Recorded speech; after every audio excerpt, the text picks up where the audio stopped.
Good morning poker. Bienvenue pour ce deuxième épisode de Poker Instinct. Aujourd'hui, nous allons voir quelles sont les variables pour prendre une bonne décision et comment on prend une bonne décision. Dans l'environnement du poker, il y a trois éléments qui vous permettent de prendre une bonne décision. On appelle cela les facteurs de base. Le premier élément, c'est la position dans laquelle vous êtes. Le deuxième élément, c'est votre stack et bien entendu le stack des autres joueurs. Et le troisième élément, c'est les cartes que vous avez. On va appeler cet élément-là le range, c'est-à-dire l'éventail de cartes que vous avez, et pareil pour vos adversaires. Donc une décision est basée mathématiquement sur ces trois facteurs de base. Ensuite, il y aura des variables d'ajustement qui seront dictées par le fait que vos adversaires auront également un comportement qui ne sera pas forcément parfait par rapport à leur position, leur stack et leur range. Vous avez également des événements comme le board, c'est-à-dire les cartes qui sont affichées sur la table et qui vont influencer votre décision et également la décision de vos adversaires. Et enfin, il y a le metagame, c'est-à-dire l'environnement qui fait qu'un adversaire peut être en tilt, il peut être fatigué, il peut avoir envie de miser très fort parce qu'il est énervé, etc. Donc nous allons voir aujourd'hui le premier facteur de base d'une bonne décision au poker, qui est la position. La position au poker correspond à un certain nombre d'acronymes que vous devez connaître, EP, MP, LJ, etc. Et vous devrez adapter votre range, l'éventail des mains avec lesquelles vous allez jouer, en fonction de votre position. Voici la signification des différentes positions sur une table full ring avec un maximum de 10 joueurs. Évidemment, il faudra enlever des positions dans le cas où on joue à 8 ou à 6 joueurs ou moins. La position la plus connue et la position la meilleure, c'est le bouton, c'est-à-dire l'endroit où il y a le bouton de dealer, celui qui distribue les cartes. Évidemment, sur online, vous ne distribuez pas les cartes, pas plus que d'ailleurs dans un casino où c'est un croupier qui distribue les cartes, mais le bouton évolue dans le sens des aiguilles d'une montre, de position en position. Donc autour de la table, vous avez deux autres positions qui sont absolument à connaître et qui sont délicates à jouer. C'est la petite blinde et la grosse blinde. Small blind et big blind.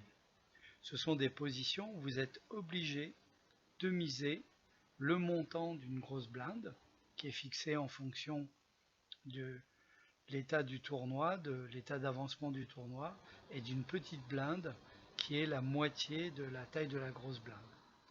Donc les joueurs qui ont cette position se sentent obligés de rentrer dans le coup pour éviter de perdre le montant qu'ils ont déjà investi. Ensuite, vous avez une position qui est assez terrible puisqu'on l'appelle under the gun ou UTG. Et the gun comme un revolver, ça veut dire que vous êtes juste sous le revolver. Qu'est-ce que ça veut dire concrètement? Ça veut dire que pré-flop, c'est-à-dire au moment du premier tour d'enchère, vous serez le premier à parler. Donc imaginez qu'ensuite, tous les autres joueurs vont devoir parler après vous.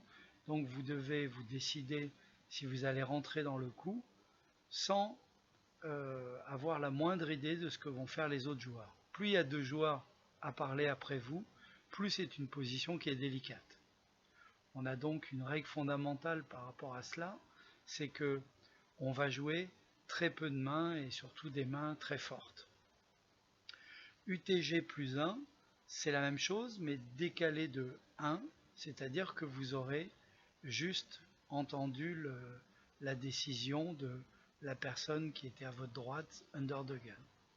Ensuite, on arrive dans les positions médianes. Donc nous avons middle position 1, middle position 2 et middle position 3.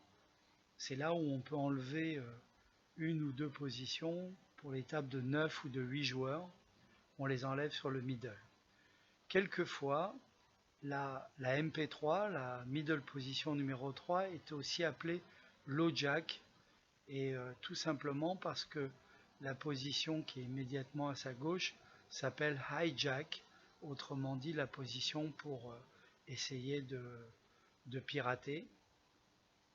La position du cutoff, son nom provient du fait que on fait toujours couper le jeu à droite de celui qui distribue. Bon, évidemment, là encore une fois, personne ne coupe sur online, sur internet, et en casino, c'est le croupier lui-même qui coupe le jeu.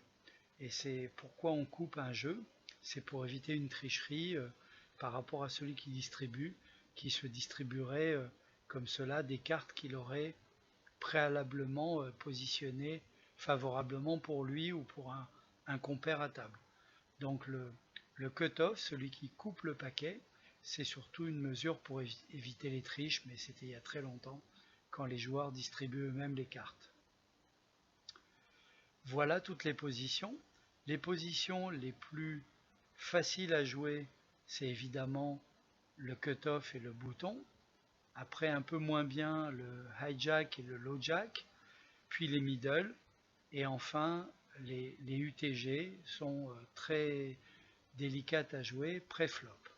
Après, post-flop, vous avez le bouton qui est la meilleure position, puisque tous les tours d'enchères post-flop, c'est le bouton qui va parler en dernier, et les positions de blinde qui étaient les dernières à parler pré-flop se retrouvent à parler en premier post-flop. Donc ce sont des positions extrêmement délicates à jouer, probablement aussi délicates que under the gun. Ce sont des positions où même les bons joueurs sont perdants si on analyse les situations de gain ou de perte position par position. Les positions où on gagne le plus sont les positions du bouton et du cutoff. Qu'est-ce que le position awareness?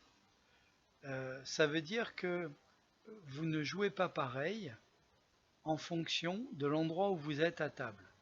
Et un joueur qui joue exactement pareil, les mêmes cartes, UTG et au bouton, commet une grave erreur au niveau des décisions qu'il prend.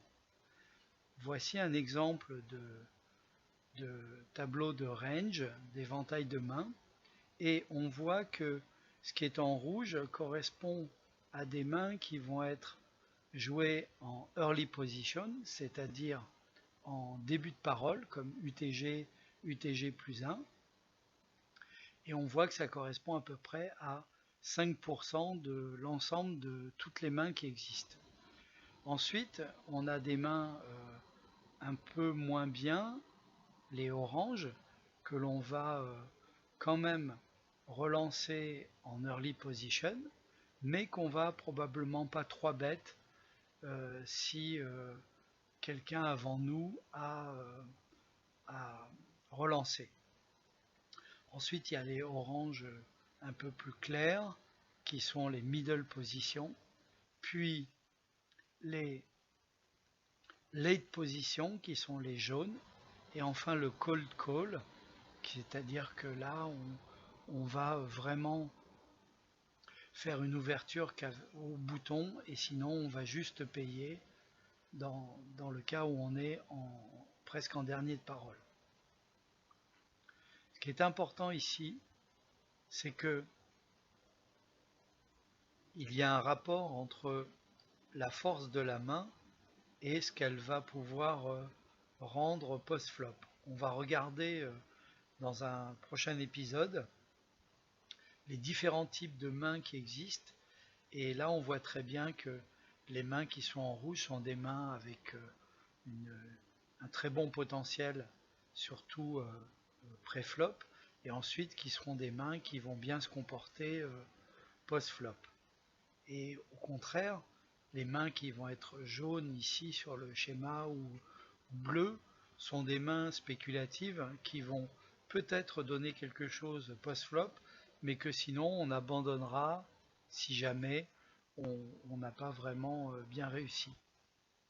Ceci dit, comme ce sont des mains qu'on joue en position, la position bat les cartes au sens où on va pouvoir miser en position, et comme les 2/3 du temps l'adversaire n'aura pas touché au flop, on va pouvoir lui faire folder une main, et donc la position est comparable à des ciseaux puisque elle va pouvoir déclencher un fold de la part d'un adversaire qui n'aura pas touché sa main au moment du flop ou après. Voilà pour le deuxième épisode de Poker Instinct. Et je vous donne rendez-vous pour le troisième épisode. À très bientôt.